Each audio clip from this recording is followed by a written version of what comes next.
Stop dhunës me bazë gjinore. Kjo ishte kryetema e ditës shprehur në aktivitetin mjaft të vlerësuar që u organizua sot në gjimnazin Janinushi nga nxënësit e kësaj shkolle me mbështetjen e zyrës arsimore dhe të Bashkisë Lushnjë. Veprimtaria ishte vetëm fillimi i një ndërgjegjësimi mbar kombëtar i cili do të përfshijë jo vetëm institucionet arsimore, por edhe instancat shtetërore e organizmat shoqërore në shkallë vendi. Në këtë tubim sensibilizues morën pjesë nxënës së shkollës, mësues aktuale ish mësues, prindër, si dhe drejtoria e zyrës arsimore Arta Adamo, zëvendës kryetaria e Bashkisë Edira Mezini dhe përfaqësues nga Ministria. Aktiviteti ishte konceptuar në formatin e një spektakli argëtues edukativ me vlera aktuale për të thënë ndalë dhunës dhe çdo lloj sjellje egoitarie që bëhet shkak për dhunë. Aktivitetin e përshëndeti edhe nënkryetaria e Bashkisë zonja Edira Mezini.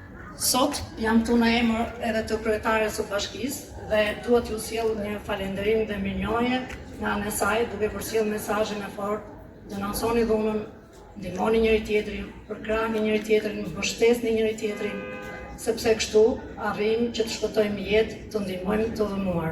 Tuaj është tërësi, mendim, ndjenjë, forcë dhe vizion. Ai duhet të ketë një mundësi për të ndërtuar, drejtuar dhe vendosur. Së çdo femër duhet të ketë të drejtën për të qenë e lirë dhe të realizojë çdo gjë që ka dëshirë. Stop dhunës ndaj grave. Nëpërmjet pikturës së parë kam dashur që të paraqes portretin e një gruaje, e cila duket e lodhur dhe sikur shkrin nga brenda. Megjithatë fytyra e saj i qetë paraqet njeriu i cili vuan por nuk dorëzohet. Ndërsa me pikturën e dytë kam paraqitur një mendje të ndritur dhe të lulëzuar, e cila simbolizon zërin e fuqishëm kundër çdo forme dhune. Drejtoresha e arsimit Arta Adamo falenderoi nxënësit dhe mësuesit për vlerat e këtij aktiviteti që ka si qëllim ndërgjegjësimin e nxënësve për të luftuar çdo rast që cënon personalitetin e vajzës, të gruas e të kujtdo. Po kështu edhe përgjegjësinë që ndjej për të qenë pjesë e këtij aktiviteti në kuadër të sensibilizimit të dhunës me bazë gjinore. Dua të shpreh rëndësinë që kanë institucionet arsimore kundër kësaj dhune, duke formësuar nxënës të cilët të kenë respekt të ndërsjellë për njëri tjetrin. Po kështu dua të falenderoj organizatorët dhe mesazhi im është që dhuna nuk duhet të ketë vend në një shoqëri të shëndetshme dhe të kulturuar. Faleminderit. Në takim folën edhe përfaqësuese nga institucionet që janë pjesë e punës që bëhet për të thënë jo çdo forme të dhunës, qoftë ajo fizike, psikologjike, seksuale apo ekonomike.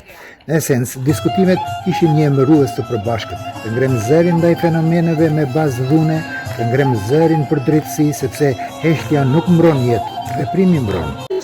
Aktivitet i organizuar nga Bashkia Lushnjë në bashkëpunim me shkollën tonë dhe zyrën vendore arsimore Lushnjë, duke qenë se jemi në shkollë qendërkomunitare, ne ju bashkuam kësaj nisme për të hapur fushatën sensibilizuese për t'i thënë stop dhunës me bazë gjinore, për t'i thënë stop dhunës ndaj gruas. Dhe nxënësit sot ishin të gjithë bashkë për të ngritur zërin dhe për qenë ndryshimi. Faleminderit.